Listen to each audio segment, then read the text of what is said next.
sesungguhnya adalah menenangkan hati kita atau switch. Muka alhamdulillah nggak dikasih jerawatan sama Allah. Nashwa belajar sendiri, dia memang suka sekali musik, suka sekali melihat live music.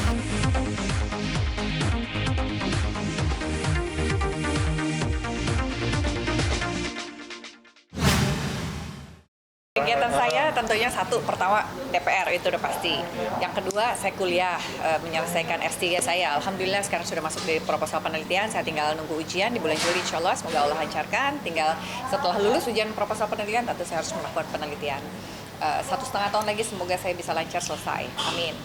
Ngurus anak itu sudah tidak usah diomongin lagi kali ya, itu Mei ya.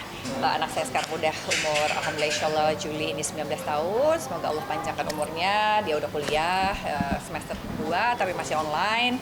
Terus kemudian apalagi ya, kegiatan lain, ketua DPW sudah pasti, saya melaksanakan hal itu, tentunya banyak sekali hal yang harus diselesaikan di satu hari, pikirannya terbagi-bagi.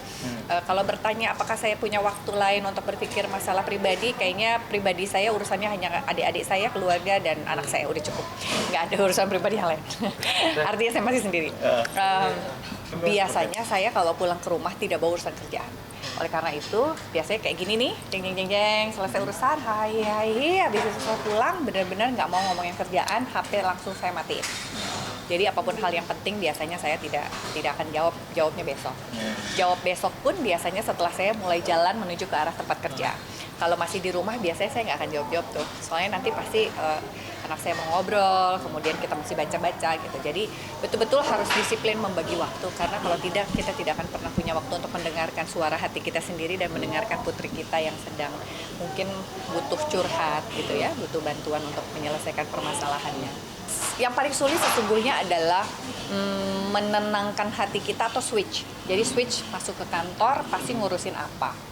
Tapi kan kadang-kadang pada saat kita di kantor ada anak yang nelfon harus ngomong apa, itu pasti anak juga harus berusaha untuk menjaga hatinya dan menjaga kebutuhannya dan memahami saya. Itu sebetulnya yang sulit. Membuat anak saya mengerti gitu ya, atau membuat saya juga bisa memahami kebutuhan anak saya, itu perlu waktu untuk latihan, perlu waktu untuk pemahaman. Alhamdulillah Allah mudahkan putri saya cepat dewasanya, sehingga pada saat kalau lagi kayak tadi tuh saya di dalam nonton, anak saya telepon, saya cuma bilang, Bun, boleh kamu nggak? Gitu. Boleh, apa nak? Gitu. Naso mau gini, Bunda mau pulang jam berapa gitu? Oke, anything? Nggak ada, udah Bun. Gitu. Dia udah tahu tuh, berarti nggak mungkin ngomong yang panjang. Tapi kalau misalnya saya tahu itu penting banget dari bahasanya, nada suaranya beda, itu pasti saya harus keluar. Walaupun mungkin ya itu balik lagi ya, kita belajar prioritas. Sebagai ibu biasanya kan double job gitu ya. Padahal sebagai bapak juga harusnya double job loh. Kayak gini-gini kan misalnya istrinya tuh, bapak aku mau ini harusnya pulang, ya kan? Iya benar. Nah untuk dunia entertain sendiri, akankah benar-benar ditinggal atau? Enggak sih, dunia entertainment sebetulnya dengan di masa COVID ini, saya menyelesaikan satu film.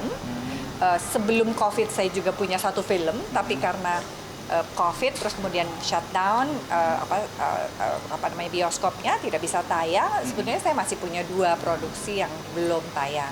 Jadi semoga dengan dimulainya Decut Nyadin ini nanti diiringi juga dengan tayangnya produksi film saya, Buya Hamka dan juga Keluarga Selamat, insya Allah bisa. Kalau bilang apa bisa bagi waktu dengan syuting, alhamdulillah bisa pada saat itu. Jadi saya membagi waktunya pada saat saya reses, itu kan reses biasanya ada reses kunjungan komisi, ada juga kunjungan pribadi saya ke konstituen. Saya punya spare waktu, biasanya alhamdulillah produser bisa menyesuaikan waktu dengan sisa waktu reses saya untuk bisa syuting. Dan biasanya sisa waktu reses itu kan biasanya saya gunakan untuk ketemu dengan anak saya. Ini anak saya bisa ikut dengan syuting.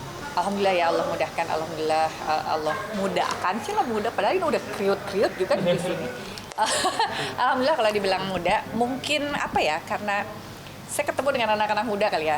Maksudnya kalau saya ketemu di kampung saya ke Sukabumi, pasti saya selalu berkolaborasi, bekerja sama dengan anak-anak kuliah, anak-anak SMA. Mereka memberikan energi muda gitu kepada saya, sehingga asik-asik aja gitu. Dan resepnya mungkin kalau kata nenek saya bilang, hidup itu akan selalu diberikan ujian gitu. Jadi ya nikmatin aja ujian apapun yang ada di mata kamu gitu. Karena insya Allah di antara kesusahan pasti Allah kasih kemudahan. Setelah kemudahan jangan terlalu happy, karena siapa tahu Allah juga kasih ujian gitu. Jadi so we are ready for everything. Enggak, saya paling males ke salon. Tanya sama anak saya. Ini kebetulan aja rambut saya ditutup, padahal rambut saya tuh udah entahlah gimana, ada yang pendek, ada yang panjang, kadang-kadang suka malas aja itu. Makanya anak saya kalau di rumah, aduh bunda ngapain kek, diapain kek tuh rambut, aduh Lana nggak ada yang lihat juga di rumah. Saya bilang kamu juga yang lihat. Walaupun ya harus merawat tentu, tapi perawatan itu saya lakukan semua di rumah. Saya paling males kalau ke salon.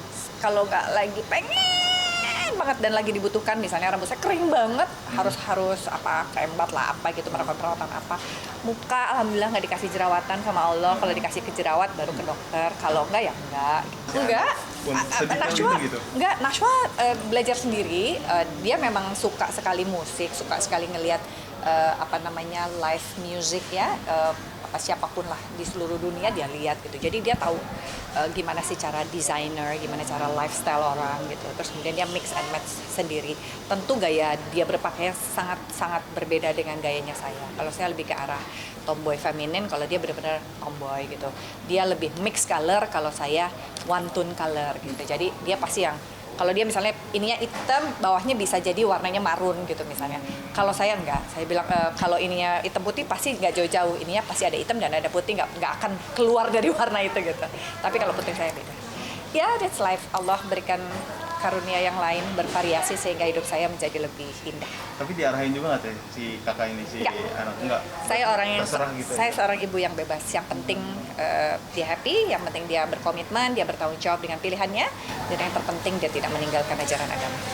Dia pernah mengalami sekolah di sekolah internasional, pasti ketemu dengan beragam negara, warga negara, lalu kemudian dia juga pindah ke sekolah pesantren hanya seluruh Indonesia gitu ya. Jadi ada yang dari Makassar, ada yang dari Jawa, ada yang dari mana-mana lah gitu, Sumatera gitu. Jadi dia beragam background budaya dia pernah ketahui. Dan dia selalu bilang gini, kalau Najwa punya pasangan yang bukan orang Indonesia gimana? Terus saya bilang, kalau saya tipe orangnya, kamu nggak boleh gini-gini nggak? Kalau saya pasti akan balikin lagi. What do you think about it? Dan dia akan bilang, oke bun, kalau nggak sujud nggak boleh, dia bilang. Jadi alhamdulillah Allah mudahkan, dia sudah punya rambu-rambu sendiri untuk memilih pasangannya. Kalau saya mah happy-happy aja, dan ibu saya juga ngebebasin saya untuk pilih siapa aja gitu ya. Walaupun kadang-kadang pilihan saya salah ya.